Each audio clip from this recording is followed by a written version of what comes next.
감사합니다. 오늘은 디모데후서 1장 9절로부터 14절 말씀을 중심으로 해서 지켜야 할 아름다운 것이라는 제목으로 같이 은혜를 나누고자 합니다. 저에게 있어서 지난 화요일은 손님들이 다녀가신 그런 날이었습니다. 점심때는 천안에 있는 후배 목사님들이 다녀갔습니다. 코로나로 인해서 계속 못 보니까 보고 싶다고 다녀갔습니다. 그분이 다녀간 다음에 조금 있으니까 또 전화가 왔어요. 지금은 저기 멀리 좀 이사 가신 집사님이신데 이렇게 또 인사차 들렸습니다. 그래서 그 집사님과 가족들의 안부를 묻고 이러저런 얘기를 나누던 중에 요즘 젊은 사람들에 대한 얘기를 나누게 되어졌습니다. 물론 다들 그런 것은 아니겠지만은 집사님과 같이 일하던 한 젊은 사람이 그 부부는 각자가 경제 생활을 한다는 거예요. 각자가 경제 생활을 한다는 것이 무슨 말인가 제가 이해가 잘 안 되졌는데 설명을 해주는 거예요. 식당에 가서도 같이 밥을 먹어도 식비를 같이 나눠서 계산한다는 거죠. 자기 건 자기가 낸다라는 거예요. 그래서 헐 그랬죠. 어떻게 그렇다면 그게 부부예요? 그러니까 그렇죠. 우리가 생각하기에는 안 그런 것 같아도 부부 맞습니다. 왜 그렇게 산대요? 그랬더니 아마도 헤어질 때 언제든지 헤어져도 쉽게 헤어지기 위함이다 라고 이야기를 합니다. 서로에게 매어 살기 싫다는 거지요. 단지 그냥 같은 친구로서 살 뿐이다라는 겁니다. 물론 저같이 나이 든 사람들로서는 도저히 이해가 가지 않는 삶의 모습이 오늘날 젊은 사람들의 삶의 모습 중에 하나다라는 거지요. 그러면서 자연히 사람이 만나서 한 가정을 이루며 산다는 것을 생각해 보게 되셨습니다. 아무리 부부로 살아도요, 처음서부터 끝까지 사랑으로 일관할 수는 없을 것입니다. 때론 다투기도 하고, 때론 서로를 인해서 아파하기도 하고, 또 때로는 섭섭한 마음이 일 때도 있습니다. 물론 그렇게 사는 것이 다 사람들의 삶인 거지요. 그런데 이런 삶에 있어서 사람이 정말 같이 살기가 힘들 때가 있다라는 거예요. 그렇다면 그때가 언제일까요?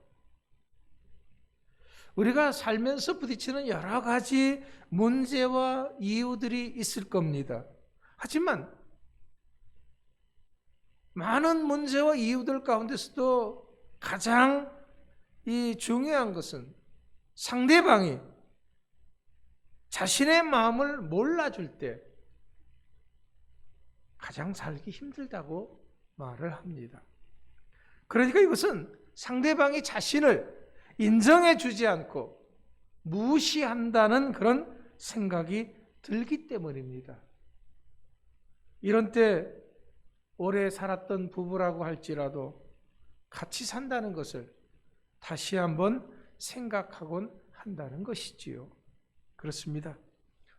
사랑이란 것도 상대방이 자신의 진심을 알아주고 인정해 줄 때 가장 깊어지는 것이고 행복한 것이지요. 여기서 알아주고 인정해 준다라고 하는 그 말은 다른 말로서는요, 상대방을 존중해 준다라는 그런 의미가 있는 것입니다. 신앙도 마찬가지라고 생각합니다. 왜냐하면 신앙이란 것은 복음에 대한 응답이 바로 신앙이기 때문에 그렇습니다. 복음에 대해서 우리가 어떻게 응답하느냐가 우리의 신앙의 현 주소가 되는 것입니다. 그렇다면 복음이란 것이 뭡니까? 복음은 성경의 약속대로 예수 그리스도가 이 땅에 오신 것입니다. 그리고 그 예수님이 우리들의 죄를 위해서 십자가를 지시고 죽으신 것입니다. 그리고 죽은 자 가운데서 3일 만에 다시 살아나신 것이죠. 하늘에 올라가셨다가 다시 오실 것을 믿는 이것이 바로 복음인 것입니다. 여기서의 이 복음에 대한 응답이 바로 우리들의 신앙이다라는 거죠. 자, 복음을 좀 더 쉽게 좀 설명을 하자면은 복음이라는 것은요, 우리들을 향하신 하나님의 사랑입니다. 중요한 것은 우리가 먼저 하나님을 사랑한 것이 아니고 하나님이 먼저 우리를 사랑하셨다라는 것이지요. 요한일서 4장 10절에서 이렇게 기록하고 있습니다. 사랑은 여기 있으니 우리가 하나님을 사랑한 것이 아니요 하나님이 우리를 사랑하사 우리 죄를 속하기 위하여 화목제물로 그 아들을 보내셨습니다. 요한복음 3장 16절 말씀도 여러분들이 잘 기억할 겁니다. 하나님이 세상을 이처럼 사랑하사 독생자를 주셨으니 이는 그를 믿는 자마다 멸망치 않고 영생을 얻게 하려 하심이라. 예, 바로 이런 하나님의 사랑하심에 대해서 우리가 어떻게 응답하느냐가 바로 그 사람의 신앙인 것입니다. 앞서도 말씀드렸듯이 사랑이라고 하는 것은 서로 간의 진심에 대한 인정이 필요하다고 했습니다. 그렇다면 우리들을 향하신 하나님의 무엇을 알고 어떻게 인정해야 할까요? 이것이 신앙의 기본이다라는 거죠. 가장 먼저는 우리들을 향하신 하나님의 사랑하심을 알고 인정해야 합니다. 제일 중요한 것은 바로 이거거든요. 하나님의 사랑이거든요. 우리가 그 사랑을 알고 믿고 받아들이는 것, 이게 중요합니다. 그렇다면 하나님이 어떻게 우리들을 사랑하셨습니까? 하나님의 사랑하심은 먼저 선택하심이 있습니다. 택하심이 있다라는 거죠. 구약 성경 이사야 44장에 보면은 내가 너를 지명하여 불렀나니 너는 내 것이라 그랬습니다. 에베소서 1장 4절로부터 5절 말씀에 보면은 곧 창세전에 그리스도 안에서 우리를 택하사 우리로 사랑 안에서 그 앞에 거룩하고 흠이 없게 하시려고 그 기쁘신 뜻대로 우리를 예정하사 예수 그리스도로 말미암아 자기의 아들들이 되게 하셨으니 그랬습니다. 여러분, 언제서부터 하나님께서 우리를 사랑하시려고 이렇게 택하셨다 그랬어요? 창세전부터. 아주 오래됐다라는 얘기죠. 까마득하게 오래됐다라는 겁니다. 이것은 어느 한 순간 반해서 사랑을 고백하고 어느 한 순간 수틀리면은 헤어지는 그런 사랑이 결코 아니다라는 거지요. 오늘 본문 9절 말씀도 그렇습니다. 여기서도 하나님이 우리를 구원하시고 우리를 택하심은 영원 전부터 주님 안에서 계획하신 것이다 라고 말씀하고 있습니다. 그러니까 우리를 향하신 하나님의 사랑하심은 이루 말할 수 없는 깊은 역사를 가지고 있다라는 겁니다. 그런데 이렇게 우리를 택하신 하나님은 어떻게 우리를 사랑하셨습니까? 빌립보서 2장 6절로부터 8절 말씀에 이렇게 기록합니다. 그는 근본 하나님의 본체시나 하나님과 동등됨을 취할 것으로 여기지 아니하시고 오히려 자기를 비워 종의 형체를 가지사 사람들과 같이 되셨고 사람의 모양으로 나타나사 자기를 낮추시고 죽기까지 복종하셨으니 곧 십자가에 죽으심이라. 처음서부터 예수님은 하나님과 한 분이셨습니다. 그런데 예수님은 자기를 비워서 종의 형체를 가지셨다. 즉 사람과 같이 되어졌다라는 거죠. 뿐만 아니라 자기를 낮추시고 죽기까지 복종하셨습니다. 그래서 십자가에 죽으신 것입니다. 이것이 바로 우리를 향하신 하나님의 사랑하심인 거죠. 그렇다면 이 세상 어느 누가 우리를 이렇게까지 사랑해 줄 수 있을까요? 없습니다. 아무도 없습니다. 왜냐하면 우리들의 죄로 인해서 심판받고 죽을 수밖에 없는 자들이기 때문에 그렇습니다. 그 무엇으로도 용서받을 수 없는 죄인들이기 때문에 그렇습니다. 그런데 어떻게 이런 우리가 하나님의 이런 어마무시한 사랑을 받을 수 있을까요? 없습니다. 그런데도 우리를 사랑하셨기 때문에 우리는 감사하고 감격할 뿐인 것입니다. 그런데 중요한 것은요, 이런 하나님의 사랑하심이 끝이 없다라는 거예요. 영원하다라는 겁니다.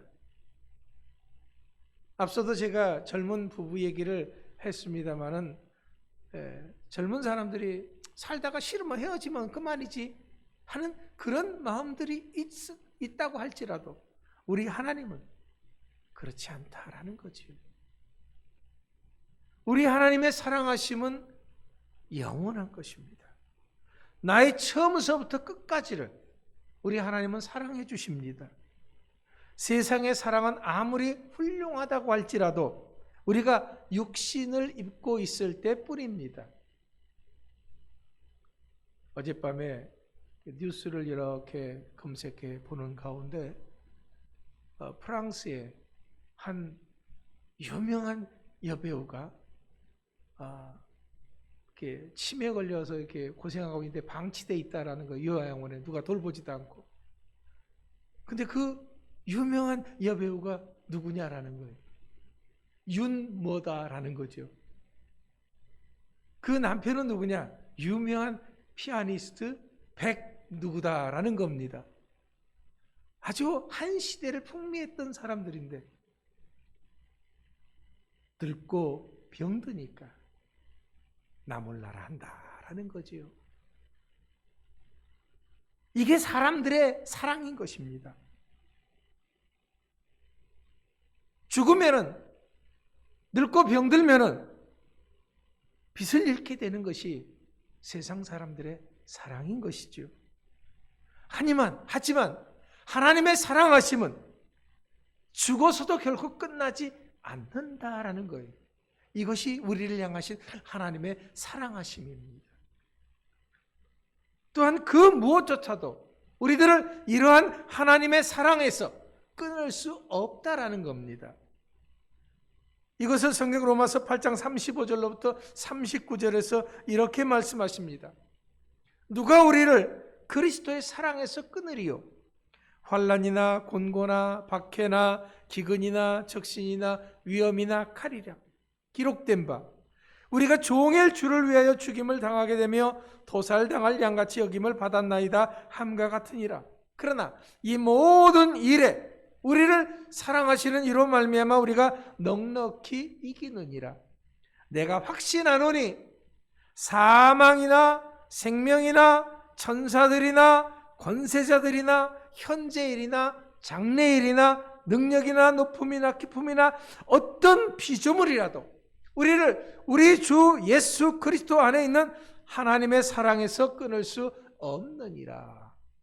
그렇습니다. 이렇게 하나님의 사랑은 영원하고 끊을 수 없는 것입니다. 오늘 본문 12절에서도 우리 주님은 어떤 상황 속에서도 우리를 지키시고 보호하신다고 말씀했습니다. 그것도 주님이 오시는 그날까지 말입니다. 우리가 이런 하나님의 사랑하심을 알고 깨닫고 감사하고 인정해야 됩니다. 그리고 응답해야 됩니다. 왜? 이것이 신앙이다라는 거예요. 그렇다면 이제 중요한 것은 어떻게 응답하느냐라는 겁니다. 바로 그 응답이 주일 성수인 것입니다. 왜냐하면 우리가 주일을 지킨다고 하는 것은 단순하게 한 날을 예비하는 그런 것이 아니기 때문에 그렇습니다. 주일이 어떤 날입니까? 우리에게 있어서 주일은 빨간 날, 일요일이 아닙니다. 휴일이 아닙니다. 주일은 예수님이 나의 죄를 용서하기 위해서 나를 대신해서 십자가 지시고 죽으셨다가 부활하신 날입니다. 이것을 믿고 예배하는 그 날이 바로 주일인 것입니다. 그렇기 때문에 주일은 우리 믿음의 사람들의 생명과 같은 날인 것입니다. 하나님의 사랑하심을 믿는 사람이라고 한다면 이 하나님의 사랑하심은 예수님의 십자가와 부활이 없이는 설명할 수 없다는 것을 잘 알고 있습니다. 우리를 향하신 하나님의 사랑을 깨달아 알고 우리가 삶으로 인정하고 예배하는 것, 이것이 바로 주일 성수다라는 거죠. 주일을 거룩하게 지킨다라는 겁니다. 바로 이런 신앙이 하나님과의 관계를 더욱 돈독하게 하는 것이고 굳건하게 하는 것이고 하나님의 사랑이 우리 속에 역사하게 되는 것입니다. 그 다음은 우리가 이런 하나님의 사랑을 믿는다고 한다면 하나님의 하나님 되심을 알고 인정해야 됩니다. 무슨 말인가요? 무엇보다도 우리는 우리의 하나님이 창조주 하나님 되심을 믿어야 합니다. 우리의 하나님은 우리의 삶의 주관자가 되시고 이 세상 모든 것을 섭리하시는 섭리자 되신 하나님이십니다. 그 무엇 하나도 하나님의 손길에서 빗나가는 것은 없다라는 거지요. 그렇기 때문에 하나님은 우리들의 생사화복을 주장하시고요. 하나님은 우리들의 흥망성쇠를 주관하십니다. 우리들의 모든 것을 주관하시는 분이 하나님이시다라는 거죠. 우리의 모든 것이 내 손에 달려있는 것이 아니라 내 학기에 달려있는 것이 아니라 하나님의 뜻과 섭리에 달려있다라는 것을 우리는 알고 인정해야 된다라는 겁니다. 이것을 알고 인정한다는 것은 그럼 어떻게 하는 것입니까? 그것이 바로 11조인 것입니다. 11조는 세상 사람들이 호도하는 것과 같이 교회가 물질을 더 얻기 위해서 요구하는 그런 것이 결코 아닙니다. 세상 모든 것의 근본이 하나님 되심을 깨닫고 고백하는 것이 바로 11조입니다. 오직 하나님만이 내 삶의 주관자가 되심을 고백하는 것입니다. 이런 고백이 있을 때 하나님은 우리들에게 축복해 주시는 것입니다. 말라기서의 말씀의 약속대로 싸울 것이 없도록 축복해 주시는 것이 바로 이런 것입니다. 물질이 있는 곳에 우리들의 마음이 있다 그랬습니다. 그렇다고 해서 하나님께서 우리들에게 너의 가진 것을 다 드려라 라고 하시는 것은 결코 아닙니다. 물론 내가 가진 것을 다 드린다고 할지라도 부족함이 없는 분이 하나님이시죠. 하지만 하나님은 우리들에게 단지 하나님이 모든 것의 주관자 되심을 알고 인정하는 것입니다. 하나님의 내 삶의 주관자 되심을 알고 인정하라는 것이요. 그것뿐이에요. 그것이 바로 11조라는 겁니다. 그래서 우린 매주일 헌금 복음 시간에 어떻게 고백합니까? 모든 것이 주께로부터 왔사오니 주의 손에서 받은 것으로 주께 드렸을 뿐이니이다 라고 고백하는 것입니다. 그렇습니다.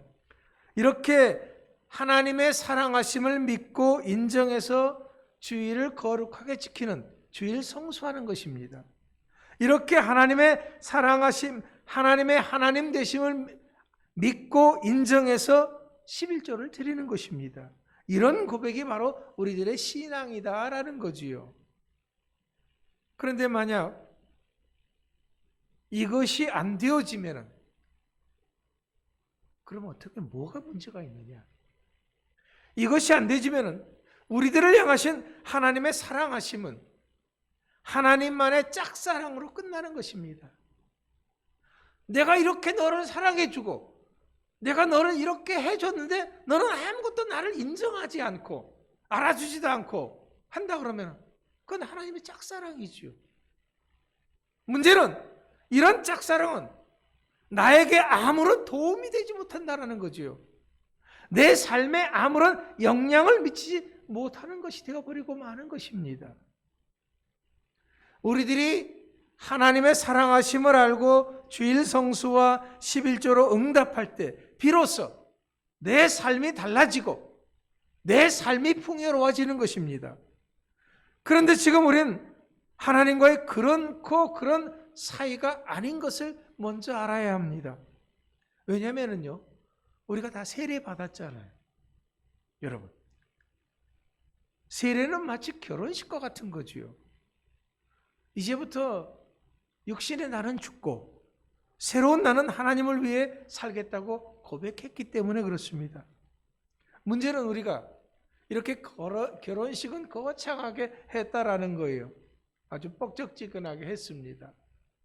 그럼에도 불구하고 실제적인 나의 삶 속에서 여전히 우리는 하나님보다 세상을 더 사랑하고 있습니다. 쉽게 헤어질 수 있는 그런 젊은 부부처럼 딴주머니 차고 살고 있습니다. 세상 일에 우선순위를 두고 있습니다. 그래서 세상이 부르면 휙 달려가는 거지요. 이것은 언제든지 헤어질 수 있음을 전제로 하는 것입니다. 이것은 사랑하는 부부의 모습이 결코 아닌 것이지요. 이렇게 이제까지 우린 실제적인 신앙의 삶 속에서 하나님의 사랑하심을 인정하지 않고 살아왔습니다. 그렇게 까닭에 주일 성수가 제대로 되지 않았던 거지요. 하나님의 하나님 되심을 인정하지 않고 살아왔습니다. 그렇게 까닭에 11조를 안 했던 것이고 했어도 형식적으로 했던 것입니다. 하지만 분명하게 알 수가 있는 것은 이것은 진실한 신앙은 아니다라는 거지요. 우리가 가져야 할 아름다운 신앙의 모습은 결코 아닌 것입니다. 오늘 본문 13절, 14절 말씀에서도 주님이 우리에게 하신 말씀을 지켜야 한다고 말씀했습니다. 우리들에게 특별히 부탁하신 아름다운 것을 지키라고 했습니다. 그렇다면 주님이 우리에게 부탁하신 그 아름다운 것이라는 것이 무엇입니까? 그것이 바로 우리들을 사랑하셔서 우리를 택하시고 부르신 것입니다. 우리를 구원하신 것이고 우리들에게 사명을 주신 것입니다. 그런데 이런 모든 것들의 시작은 우리가 하나님의 사랑을 인정하고 하나님의 하나님 되심을 인정하는 것에서부터 시작되어지는 것입니다. 그래서 우리가 주일 성수하고 11조도 해야 하는 것입니다. 이것이 바로 우리에게 주신 아름다운 것들이기 때문에 그렇습니다. 우리가 지켜야 할 아름다운 것들이기 때문에 그렇습니다. 이것을 통해서 하나님의 축복을 받아 누릴 수가 있기 때문에 그렇습니다. 사랑하는 성도 여러분, 이제부터 우리 모두가 이런 믿음과 사랑에 성숙된 신앙의 삶을 살아가는 여러분들이 다 될 수 있기를 간절히 축원합니다. 기도하겠습니다. 하나님 감사합니다. 우리가 하나님의 사랑을 제대로 알고 깨닫고 인정하지 못했던 것 용서해 주시옵소서. 우리가 하나님 되심을 제대로 알고 깨닫고 인정하지 못했던 삶을 용서하여 주시옵소서. 주께서 우리에게 특별히 부탁하신 아름다운 것들을 지키라고 했는데 그런 것들을 생각하지도 못했고 지키지도 못했던 것 용서하여 주시옵소서. 이제부터는 우리가 하나님의 사랑을 깨닫고 주일 성수하고 하나님의 하나님 되심을 깨닫고 11조를 드리며 주께서 부탁하신 아름다운 것을 지켜 행함으로써 성숙된 신앙인의 삶을 살아갈 수 있도록 축복해 주실 것을 믿고 감사드리며 예수님의 이름으로 기도하옵나이다. 아멘. 우리 다 같이